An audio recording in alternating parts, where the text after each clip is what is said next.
wabarakatuh. Kembali lagi bersama saya Muhammad Balik Matiar di kelas investasi.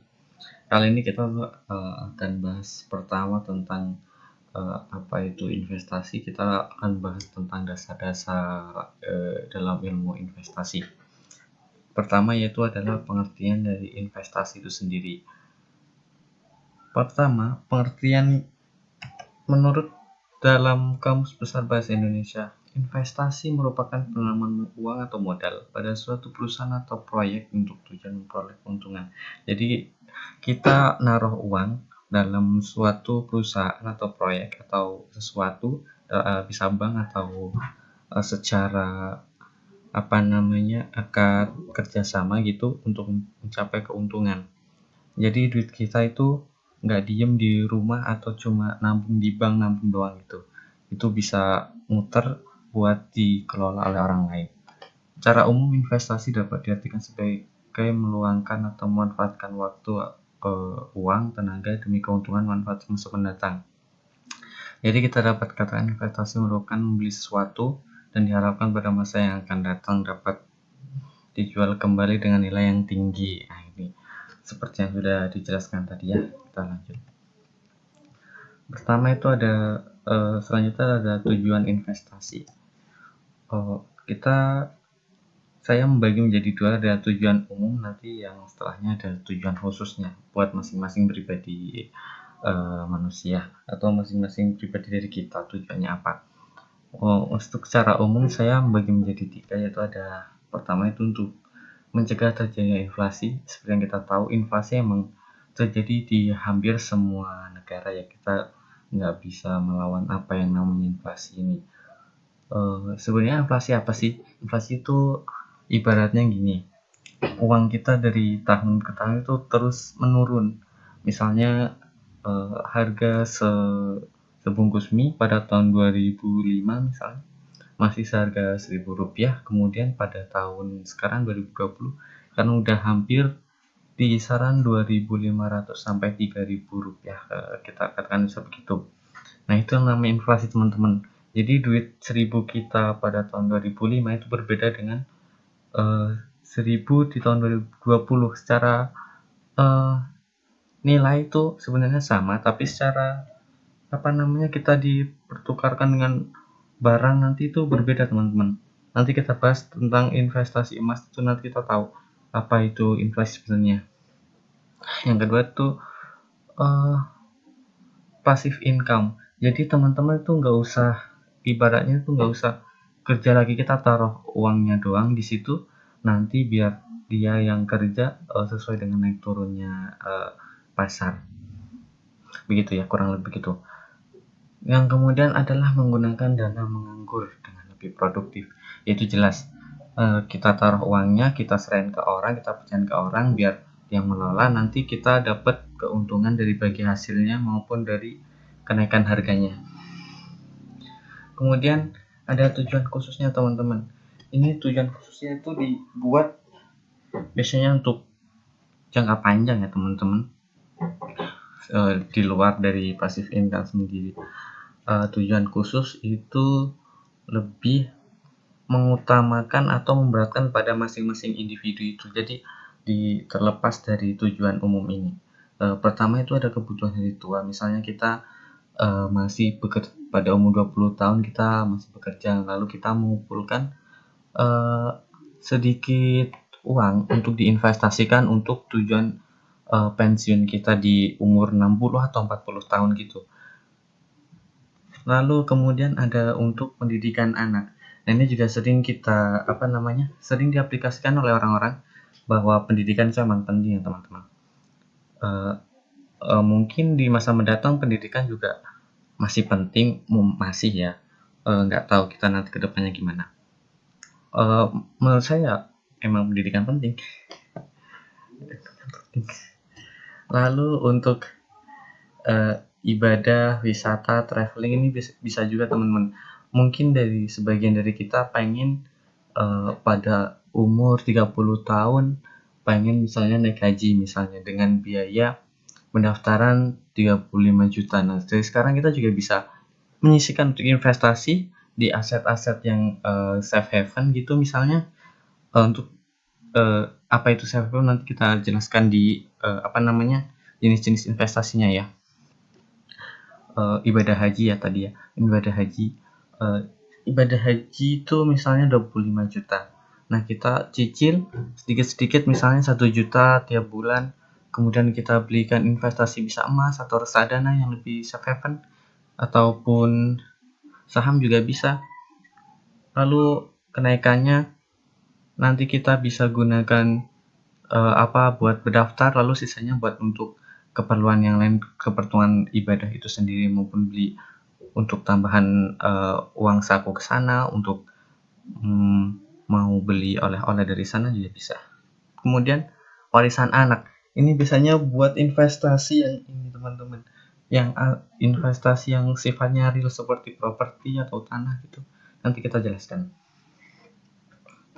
Sebenarnya saham dan deposito juga sebenarnya bisa diwariskan kepada anak, tapi ini belum umum untuk di Indonesia sendiri. Oke. Masuk ke jenis-jenis investasi. Yang pertama itu ada investasi properti. Merupakan salah satu bentuk investasi dalam bentuk tanah maupun rumah. Ini cocok untuk jangka panjang ya teman-teman. Biasanya jarang-jarang kan kita beli rumah buat 1 atau 2 tahun, kecuali kita mau pindah dinas di luar kota dari kota A kota B gitu kan. Terus ini adalah returnnya tuh per tahun 5-20%. Ya itu tergantung dari lokasinya ya, karena aset asetnya nyata seperti ini atau aset real agak susah kita menilainya. Kita biasanya bisa merata-ratakan dari tahun ke tahun maupun dari lokasi dari si asetnya itu sendiri, apakah itu strategis atau tidak, atau mungkin bisa dipakai buat usaha juga bisa. Itu bisa menambah nilai investasi dari si properti itu sendiri. Bisa untuk dibuka warung makan atau usaha atau untuk toko misalnya. Tergantung dari si masing-masing orangnya itu. Ini juga termasuk investasi yang cukup tua ya, cukup lama ini diaplikasikan oleh orang-orang Indonesia. Jadi masih umum di orang-orang Indonesia. Ini ya, properti. Lalu kita masuk ke keuntungannya apa sih? Keuntungannya itu tidak pernah mengalami penurunan ya. Ya seperti yang kita tahu emang tempat di mana-mana itu selalu tetap, tapi mungkin orangnya itu pindah dari kota A ke kota B, jadi seolah-olah tetapnya lahannya tetap, tapi orangnya jadi tambah banyak. Jadi seolah tempat-tempat itu yang strategis seperti di Jabodetabek mungkin nanti ada pindah ke ibu kota baru, nanti jadi lebih strategis atau lebih bernilai, mungkin begitu ya. Lalu dibutuhkan dalam berbagai zaman. Jadi setiap zaman tuh mesti tetap kita butuh rumah, butuh lahan buat tempat tinggal. Apalagi tempat tinggal merupakan suatu kebutuhan primer bagi kita. Tiga pokok kebutuhan dasar manusia kan ya. Lalu bisa digunakan secara pribadi maupun disewakan. Biasanya kalau orang-orang yang sering menyewakan tempatnya, biasanya dibuat kontrakan atau kos-kosan atau semacam kayak asrama gitu ya. Kita bisa menarik biaya bulanan dari mereka juga sebagai passive income juga itu hitungannya. Kalau nggak kepakai juga bisa dipakai untuk pribadi gitu ya. Mungkin pakai buat usaha tadi, atau dibuat kayak usaha kandang ayam, kandang apa gitu. Ya ini itu.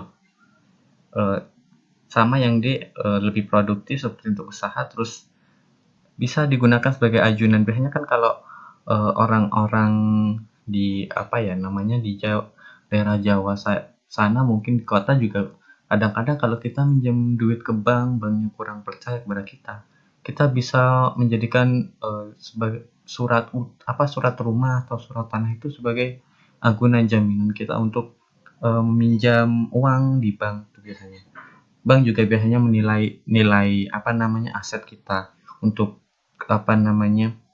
untuk menilai seberapa pantas jumlah yang diberikan pinjaman agar kita bisa memulihkan tepat waktu dan sebagainya. Itulah intinya itu ya teman-teman.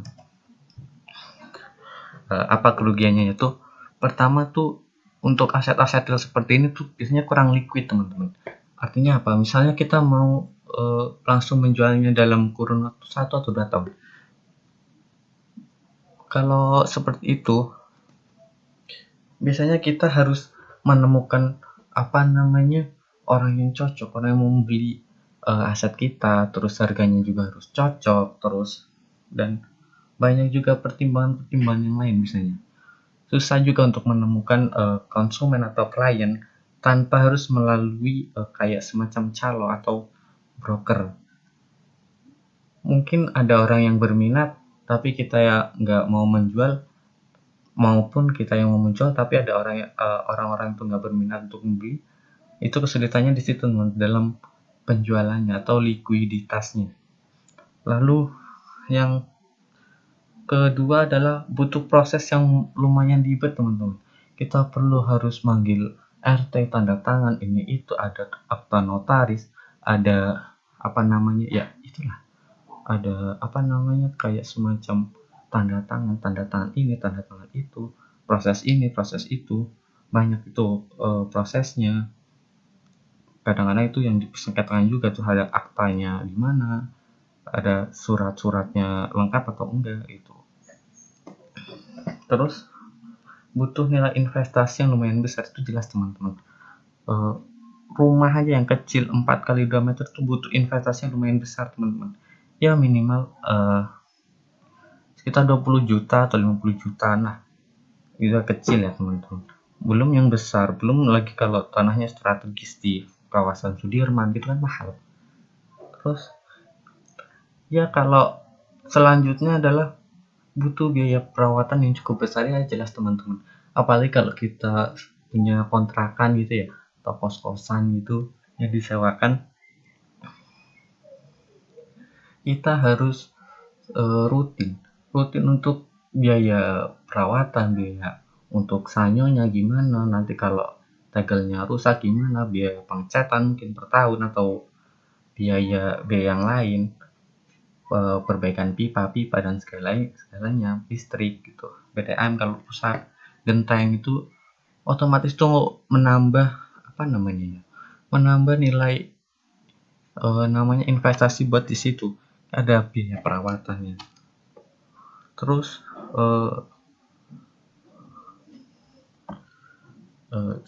selain itu juga ada pajak yang cukup tinggi. Pajak apa? Pajak di sini yaitu pajak saat pembelian maupun saat penjualan, ini ada pajak. Nanti tiap tahunnya kita harus membayar pajak juga gitu ya. Oke, lanjut.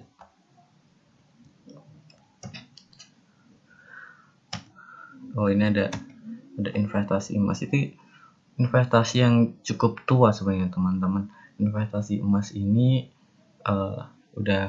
emas juga udah lama ditambang oleh manusia sejak berapa ribu tahun mungkin ya, sebelum Masehi. Ini termasuk investasi yang cukup safe haven ya. Biasanya kalau sedang krisis seperti ini, biasanya investor itu cenderung beralih ke emas. Oke. Apa keuntungannya? Itu tahan krisis.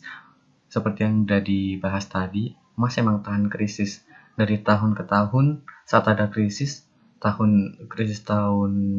misalnya tahun 2008 maupun tahun 2015 karena krisis Yunani yang gagal bayar, emas biasanya berhasil untuk naik dibandingkan jenis investasi yang lain. Biasanya emas itu paling diburu saat krisis maupun saat corona seperti ini. Seperti yang kita ketahui bahwa emas selalu berhasil untuk naik ya teman-teman. Lalu selanjutnya cocok untuk investasi jangka panjang. Lalu ada tabungan emas yang dapat cukup liquid juga teman-teman. Misalnya mau pagi beli, nanti sorenya dijual itu nggak masalah. Tetap ada yang mau menerima emas ini. Nggak terlalu susah juga dalam penjualan emasnya ya. Emas juga kan ada yang bentuk batangan atau perhiasan atau koin, dinar, dirham gitu kan ya. Lalu kerugiannya adalah pertama untuk emas batangan antam biasanya itu ada namanya buyback teman-teman. Jadi buyback itu apa? Buyback itu misalnya gini. Misalnya emas antam hari ini naik 17.000 dari harga 900.000 ke 917. Nah, biasanya pihak antam sendiri mesti butuh keuntungan dari selisih nilai untuk pembuatan emasnya itu dari biji emasnya ke dalam bentuk batangannya. Nah, itu namanya buyback teman-teman. Jadi misalnya harga sekarang 917. Jadi nggak mungkin kita bisa jual emas pada hari itu di nilai 917. Itu susah sekali ya teman-teman. Kecuali kalau teman-teman udah beli lama lalu mungkin selisihnya udah jauh di atas harga buyback, mungkin bisa ketutup dari situ ya teman-teman. Misalnya harga buyback di kisaran 945. Nah, teman-teman beli mungkin 1 bulan sebelumnya masih di kisaran 850. Nah, secara hitungannya teman-teman itu masih rugi senilai ya sekitar 5 ribuan lah ya. 5.000. Terus selanjutnya sejatinya tuh nilai emas sama. Apa buktinya teman-teman? Dari zaman seperti yang kita tahu, mungkin umat muslim tahu bahwa pada zaman Rasulullah dulu harga kambing seharga itu 1 dinar, sedangkan 1 dinar itu bisa dikatakan sekitar 4,75 gram gitu ya, atau mungkin dirupiahkan sekitar ya antara 4 sampai 5 jutaan gitu lah ya. Apa sekarang sama saja teman-teman. Mungkin harga kambing tuh ya emang sekitar segitu.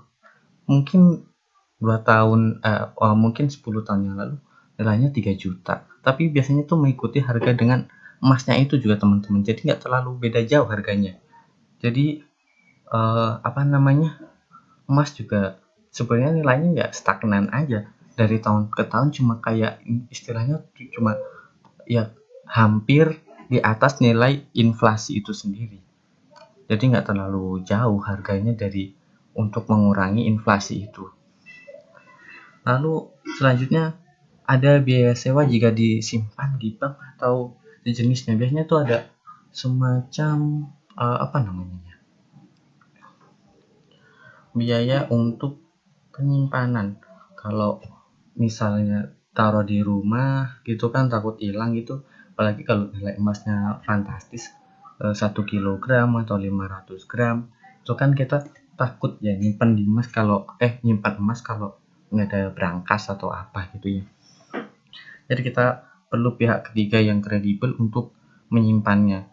Apalagi kalau nanti emasnya rusak atau tergores atau kena jamur, itu juga akan mengurangi harganya teman-teman.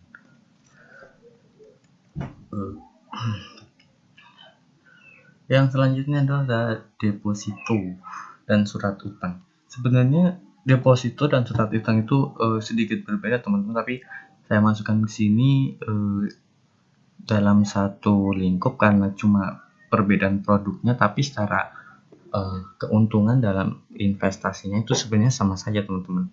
Kalau deposito itu kita nabung dengan jangka, dan jika udah jatuh tempo kita kan dikembalikan uangnya plus dengan keuntungan atau bunga dari di deposito tersebut di awal. Surat utang itu cuma bedanya itu bahwa kita menyerahkan uang kita dipinjam orang lain untuk dikelola, lalu kita dapat pengembalian pada saat jatuh tempo. Uang yang kita pinjamkan ke pihak tersebut ditambah dengan jumlah yang telah dijanjikan oleh pihak yang kita hutangi. Ya sebenarnya mirip, nggak terlalu jauh beda. Jadi makanya saya masukkan ke dalam satu jenis yang sama, cuma bedanya bentuknya saja. Untuk deposito biasanya kita kenal pada bank-bank gitu ya. Kalau surat utang hanya perusahaan maupun ke negara, surat utang negara sun gitu. Ada yang syariah itu bentuknya seperti sukuk. Nah, ini contohnya teman-teman. Ya, lanjut.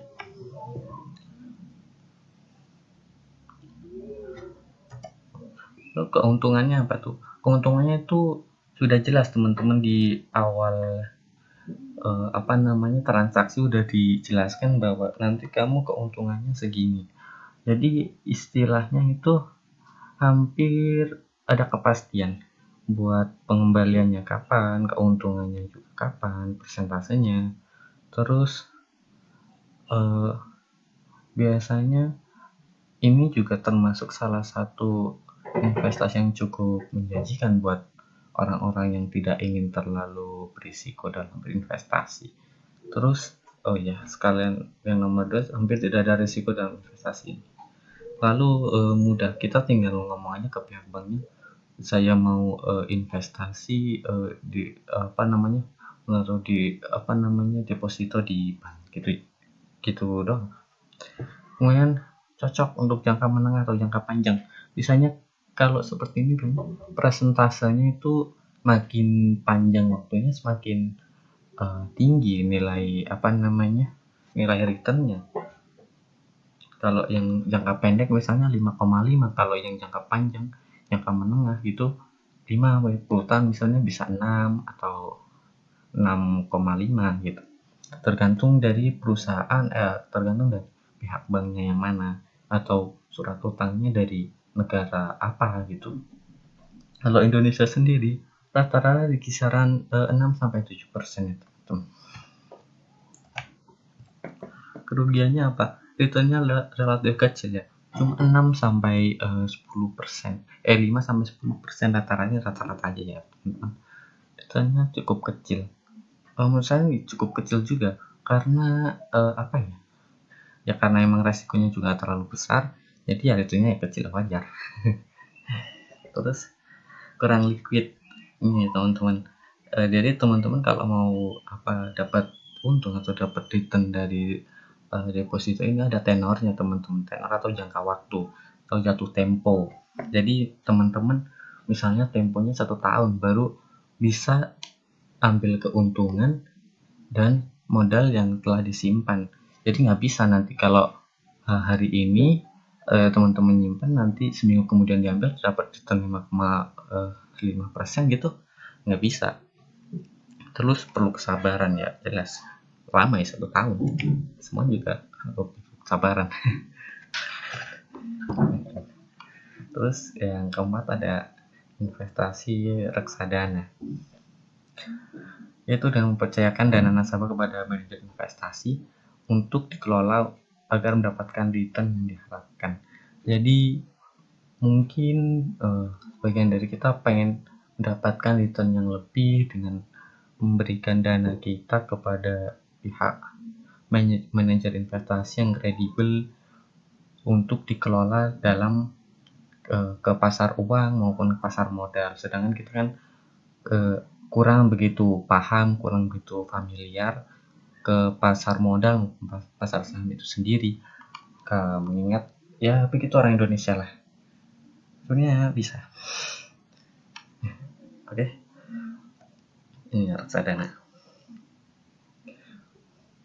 Jadi intinya kita mempercayakan, jadi si manajer investasi itu nanti menggait nasabah untuk kemudian uangnya itu dikelola, digelontorkan ke dalam pasar uang juga, nanti ke pasar uang maupun ke pasar modal, sehingga dapat keuntungan ya teman-teman.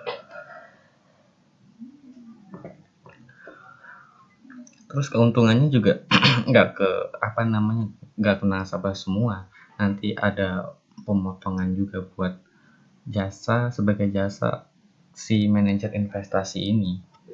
Oke, nanti kita jelaskan di keuntungan kekurangannya ya. Keuntungannya adalah tidak terlalu beresiko. sama. Ini tidak terlalu beresiko karena kita sendiri nggak memegang nggak mengatur langsung investasinya. Jadi biar orang lain yang lebih tahu, kita kurang paham, tetapi kita ada instrumen investasi seperti ini yang cukup menarik, kita tinggal serahkan ke orang lain, biar orang lain mengelola lebih tahu, biar keuntungannya maksimal. Lalu setelah dapat keuntungan, kita juga dapat feedback keuntungan dari investasi ini. Ya cocok untuk jangka menengah. Ini cocok ya untuk jangka menengah. Lalu returnnya juga lumayan besar teman-teman, itu kisaran 10-15%. Ini rata-rata aja. Kalau di pasar untuk instrumennya investasi reksadana yang ditujukan ke pasar modal maupun ke pasar uang, biasanya returnnya lebih besar timbang reksadana yang ditujukan ke surat utang maupun ke obligasi ataupun deposito. Kerugiannya apa? Itu harus selektif dalam memilih manajer investasi yang kredibel. Mungkin dari kita tuh pernah mendengar tentang kasus Mina Padi atau manajer investasi yang banyaklah yang begitu tiba-tiba uang investasinya hilang, udah investasinya banyak hilang gitu kan.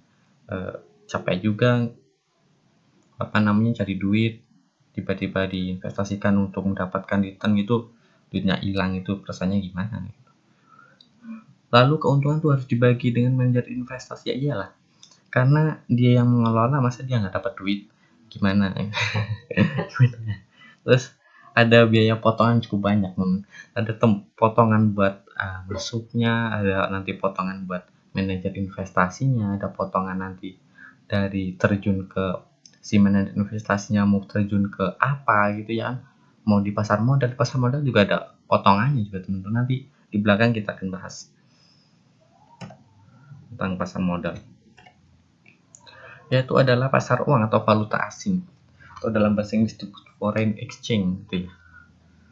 Ini tipe ya. Itu salah jenis investasi memuatkan selisih harga mata uang satu dengan yang lainnya. Biasanya kita bandingkan dengan biasanya yang sering diperdagangkan yaitu kayak misalnya dolar Amerika, yuan Cina, yen Jepang gitu ya, atau franc Swiss, maupun GBP Great British Pound gitu ya, pound sterling maupun euro, yang aset safe haven atau mata uang safe haven gitulah ya. Teman-teman bisa cek apa aja sih mata uang yang safe haven gitu ya, bisa di googling di internet ya teman-teman. Ada dolar sama rupiah. Kalau prinsipnya gini teman-teman, kalau kondisi keuangan di suatu negara kurang stabil, misalnya di Indonesia ada gejolak politik, maka biasanya rupiah akan cenderung melemah, jadi dolar menguat. Biasanya di saat seperti ini, investor luar negeri itu biasanya tuh menjual rupiah dan akan beralih ke dolar. Nah, selisih ini yang dimanfaatkan oleh trader atau investor forex ini untuk mengambil keuntungan. Itu prinsipnya teman-teman. Jadi cuma untuk tuker-tukeran barang terus dapat keuntungan. Untuk masalah halal haramnya nanti kita bahas mungkin di lain episode ya. Apa sih keuntungannya? Itu cukup liquid. Selama bursanya aktif, bursa perdagangannya aktif, itu teman-teman bisa melakukan transaksi di sana, bisa jual maupun beli. Lalu cocok investasi untuk jangka pendek maupun jangka panjang. Jangka pendek biasanya digunakan untuk para trader ya teman-teman. Misalnya nanti pagi beli, nanti sore udah untung sekian persen lalu dijual, itu biasanya itu namanya trader ya. Maupun jangka panjang, misalnya begini. Pada tahun 2010 seorang ibu beli misalnya $1.000 untuk kebutuhan pendidikan kuliah anaknya di tahun 2020. Pada tahun 2020 itu nanti duitnya ditukar ke dalam bentuk rupiah kembali, untuk mendapatkan sejumlah uang agar uangnya itu enggak terdepresiasi atau menurun ya teman-teman, menurun karena inflasi itu tadi. Terus returnnya cukup tinggi, 10-20% pertama, itu tergantung mata uangnya apa ya teman-teman. Saya juga belum begitu paham tentang return yang mata uang apa yang besar itu. Teman-teman bisa belajar sendiri, saya juga nggak terlalu berminat untuk masuk ke jenis-jenis investasi seperti ini. Itu cocok untuk investor yang suka tantangan teman-teman, karena teman-teman harus selalu mengikuti arah gerak grafiknya si mata uang ini, terus mengetahui kondisi geopolitik dunia gitu kan, sangat mempengaruhi, maupun laporan-laporan keuangan dari negara-negara yang terkait, misalnya Amerika, Indonesia, USD maupun rupiah, itu sangat berpengaruh teman-teman. Kerugiannya atau apa, resikonya yang cukup tinggi ya sesuai dengan prinsip investasi itu sendiri ya, high risk high return gitu ya. Lalu harus pandai, seperti yang saya katakan tadi, harus pandai menganalisis pasar. Teman-teman harus selalu update terkini tentang kondisi geopolitik dunia maupun analisis teknikal yang cukup banyak, cukup ribet gitu kan ya, untuk investasi jangka pendek untuk menghasilkan profit yang maksimal yang diharapkan. Terus cukup fluktuatif juga nanti sore, misal pagi nanti mungkin hijau, nanti sorenya langsung merah membara, jatuh jeblok gitu ya. Itu sangat mungkin terjadi di pasar uang. Tergantung geopolitik maupun permainan bandar juga biasanya mempengaruhi. Lalu yang terakhir adalah pasar modal atau saham, merupakan jenis investasi mana nasabah mengalokasikan dana untuk membeli perusahaan dalam jumlah tertentu melalui bursa, lalu surat bukti kemudian itu yang disebutkan saham. Jadi saham itu ya teman-teman, ibaratnya gini, kita membeli suatu perusahaan, lalu setelah kita beli perusahaan tersebut, kita mendapatkan surat atau ibaratnya kita beli rumah dapat surat tanah. Nah, itu surat tanahnya itu yang disebut dengan saham, dengan porsi tertentu sesuai dengan harga fraksi harga di bursa, lalu kita mendapatkan porsi dari kepemilikan perusahaan sesuai dengan saham yang kita beli. Istilahnya gitu ya. Istilahnya kalau biar lebih mudahnya yaitu jumlah proporsi jumlah persentase perusahaan yang kita miliki dengan membeli saham, itu istilahnya. Ini ada pasar modal seperti ini. Lalu keuntungannya apa sih ya teman-teman dari pasar modal ini? Cukup liquid. Misalnya pagi teman-teman beli jam 9 pas pembukaan bursa, lalu sorenya dijual gitu, bisa langsung profit, itu nggak masalah. Dapat dapat return atau dapat keuntungan dari situ. Lalu kedua itu ada returnnya double, baik dari capital gain maupun dividen. Capital gain itu apa itu teman-teman? Capital gain itu kita dapat dari selisih harga saat kita beli dan saat kita jual nanti. Jadi kita dapat keuntungan dari harga beli, selisih harga jual dengan harga beli. Itu capital gain. Kalau capital loss biasanya kita beli itu terus dijual tuh harganya minus. Misalnya kita beli di harga 930, lalu kita jual di harga 915, kan itu hitungannya minus, capital loss namanya. Maupun dividen itu juga tergantung perusahaan. Kadang ada yang perusahaan nggak membagi dividen ya teman-teman, ada. Maupun ada juga yang membagi dividen setahun 2 kali juga ada. Itu tergantung kebijaksanaan perusahaan, biasanya ditentukan melalui RUPS ya teman-teman namanya, Rapat Umum Pemegang Saham. Terus potongan biayanya juga cukup kecil teman-teman. Untuk pembeliannya sendiri itu biasanya dipotong 0,17%. untuk penjualan sahamnya, kita dapat dipotong sebesar 0,27%. 0,17%-nya buat si sekuritas atau broker, lalu 0,1%-nya untuk pajak kepada negara. Keuntungan selanjutnya itu cocok untuk jangka pendek maupun jangka panjang. Jangka pendek ya seperti yang saya sebutkan tadi, itu adalah trader, maupun jangka panjang investor, biasanya untuk jangka panjang 5-10 tahun. Kerugiannya apa teman-teman? Itu resikonya yang cukup tinggi. Saham ini sangat fluktuatif teman-teman. Kadang saham juga dipermainkan oleh bandar, kadang juga masih relate juga dengan kondisi geopolitik. Saham juga biasanya paling disorot saat ada krisis. Seperti yang kita tahu pas krisis tahun 98,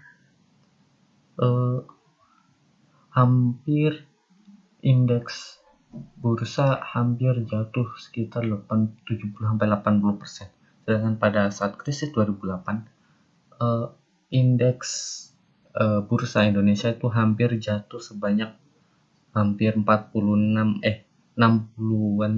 persen, 50-60%. Pas corona seperti ini berapa teman-teman? Kira-kira sekitar 27-an persen. Jadi nggak terlalu dalam. Untuk nanti krisis-krisisnya itu nanti bisa dijelaskan ke yang lain episode saja. Lalu kerugian selanjutnya tuh harus selektif dalam memilih emiten perusahaan agar profitnya itu maksimal teman. Kita juga susah, banyak analisis atau maupun analisis teknikal maupun fundamental untuk mencapai profitabilitas yang sesuai margin portofolio kita, itu susah. Kita harus pandai-pandai dalam membaca kebijakan perusahaan itu maupun kondisi geopolitik dunia gitu. Banyak. Terus ditambah lagi dengan stigma masyarakat yang masih cukup buruk tentang saham ini.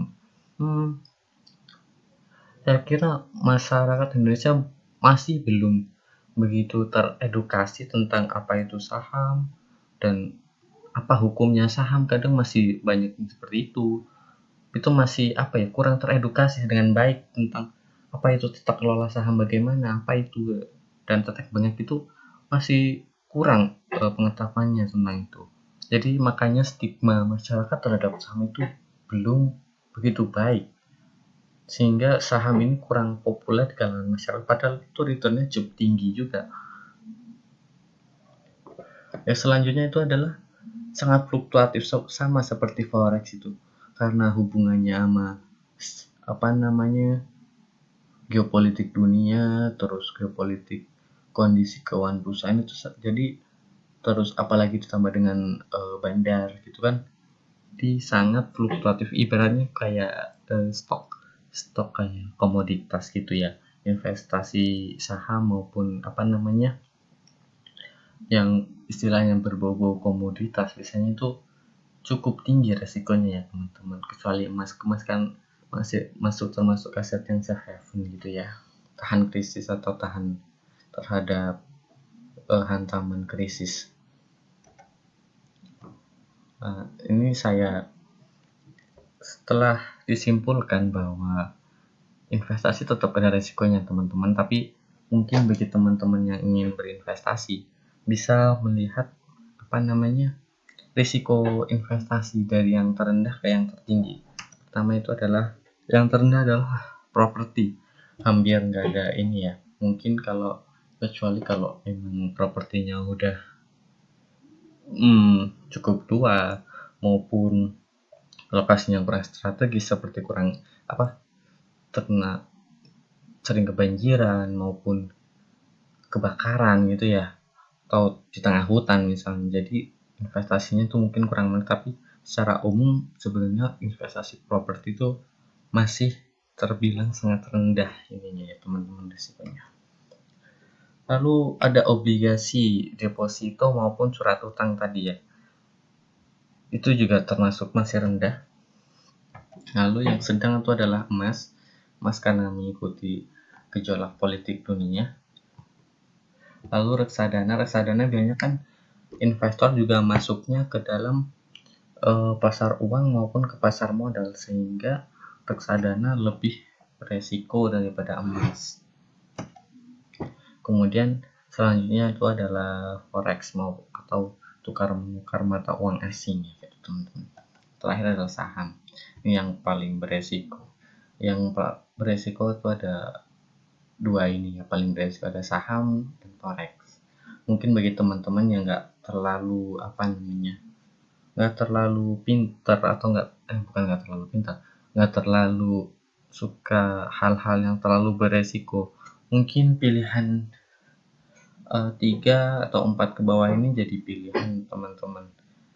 Untuk yang forex maupun saham ini biasanya cenderung dihindari oleh orang-orang yang tidak terlalu suka dengan resiko ya teman-teman. Oke, menutup. Nah, setelah teman-teman tahu jenis investasi, teman-teman bisa mengenali risiko dalam berinvestasi tentang masing-masing karakteristiknya. Jadi teman-teman harus bisa memanage risiko, itu yang terpenting teman-teman dalam investasi. Teman-teman juga harus tahu risikonya, berapa risiko yang teman-teman bisa tanggung, itu termasuk dalam ilmu manajemen investasi teman-teman. Terus teman-teman juga bisa mengkombinasikan dari beragam jenis investasi untuk meminimalisir kerugian. Ini yang disebut juga dengan diversifikasi investasi. Jadi teman-teman jangan investasi dalam satu bidang saja, misalnya properti saja atau emas saja atau saham saja gitu kan. Itu boleh saja, yang penting teman-teman tahu resikonya dan bisa menanggung semua resikonya. Kalau nggak bisa menanggung resikonya kan repot juga. Terus jarang juga ada orang yang benar-benar fokus dalam satu investasi gitu aja. Warren Buffett aja tetap beli rumah kan, itu tetap investasi juga kan namanya. Iya, investasi itu. Terus yang terpenting juga adalah teman-teman selalu konsisten dalam berinvestasi dan terus belajar ya teman-teman. Jadi dunia juga terus berkembang, jadi teman-teman juga harus senantiasa belajar, harus mengembangkan diri, dan yang terpenting itu konsisten. Jadi setiap bulan harus keluarkan untuk menabung, untuk berinvestasi, sehingga duitnya nggak cuma habis dalam siklus bulanan, tanggal muda duitnya banyak lalu tanggal tua duitnya habis gitu kan ya. Hindari siklus-siklus seperti itu, apalagi saat pandemi corona seperti ini. Itu dana cadangan itu sangat dibutuhkan. Mungkin kalau aset-aset yang liquid seperti saham bisa dijual pada saat jam bursa. Kalau saham investasi yang kurang liquid seperti aset rumah, tanah, maupun yaitu aset rumah tanah itu kurang liquid, agak susah juga kalau mau mengambil uang maupun keuntungan dari investasi seperti itu. Lalu yang penting juga ya psikologi teman-teman dalam berinvestasi. Ini investasi juga tuh main hati teman-teman. Jadi kalau emang teman-teman nggak seret dalam suatu investasi, maka jangan lakukan. Jadi yang seret-seret aja. Jadi teman-teman mantap dalam berinvestasi hingga teman-teman dapat menghayati betul-betul dapat menikmati betul-betul apa itu investasi yang teman-teman geluti, misalnya saham maupun investasi properti. Itu yang penting teman-teman tuh seret gitu setelah dijelaskan panjang lebar ini tadi. Sebenarnya juga masih banyak yang jenis investasi seperti mata uang virtual, udah peer to peer lending gitu kan. Saya nggak jelaskan di sini karena saya juga kurang begitu paham tentang apa itu peer to peer lending maupun virtual mata uang virtual gitu ya. Oke, yang terakhir adalah kesabaran dalam investasi dan mental yang tangguh juga sangat dibutuhkan. Ini masuk ke dalam psikologi dalam berinvestasi ya teman-teman, untuk mendapatkan hasil yang diharapkan. Jadi kesabaran juga penting kalau portofolionya merah gitu ya, kalau di saham maupun di forex itu masih sabar.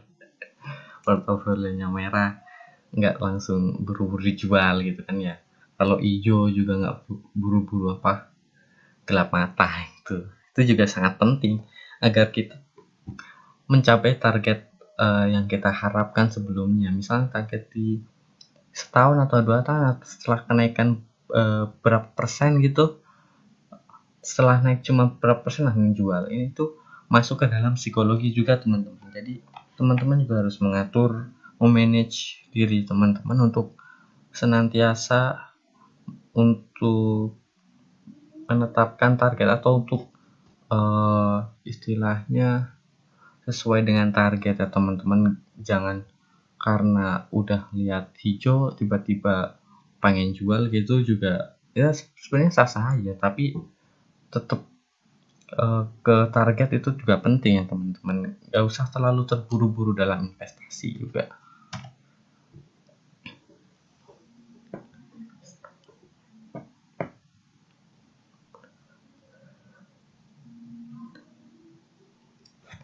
Ya, penutup lagi, ini ada quotes yang cukup menarik dalam dunia investasi. Don't put your eggs in one basket.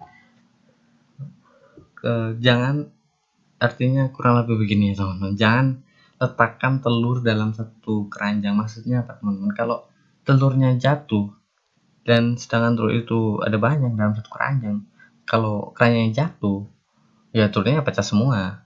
Nah ini sebenarnya yang melandasi adanya diversifikasi ya teman-teman. Jadi jangan letakkan satu instrumen investasi fokus pada instrumen itu saja. Usahakan dibagi-bagi dalam banyak instrumen investasi yang lain. Kalau ada krisis, ibaratnya krisis seperti ini, ada satu instrumen jatuh, yang lainnya bisa menutupi kekurangan atau portofolio negatif yang yang jatuh tersebut. Jadi seenggaknya tuh mengurangi, meminimalisir kerugian yang teman-teman tanggung. Lalu sejatinya tidak ada waktu yang sempurna, tapi waktu yang sempurna itu merupakan saat kita memulainya. Jadi mulai aja kapanpun itu sebenarnya it's okay. Sekalipun teman-teman beli di harga puncak lalu besoknya jatuh, itu sebenarnya nggak masalah, asalkan itu tadi teman-teman tetap sabar dan konsisten, tetap terus nambah investasinya, itu teman-teman insya Allah juga akan dapat hasil atau return yang maksimal. Jadi nggak usah khawatir. Oke teman-teman, mungkin itu saja yang bisa saya bagikan. Apabila ada kekurangan, mungkin suaranya yang nggak jelas ataupun materinya yang ngalor ngidul nggak jelas, masih belum terfokus, saya mohon maaf. Bila itu, Assalamualaikum warahmatullahi wabarakatuh.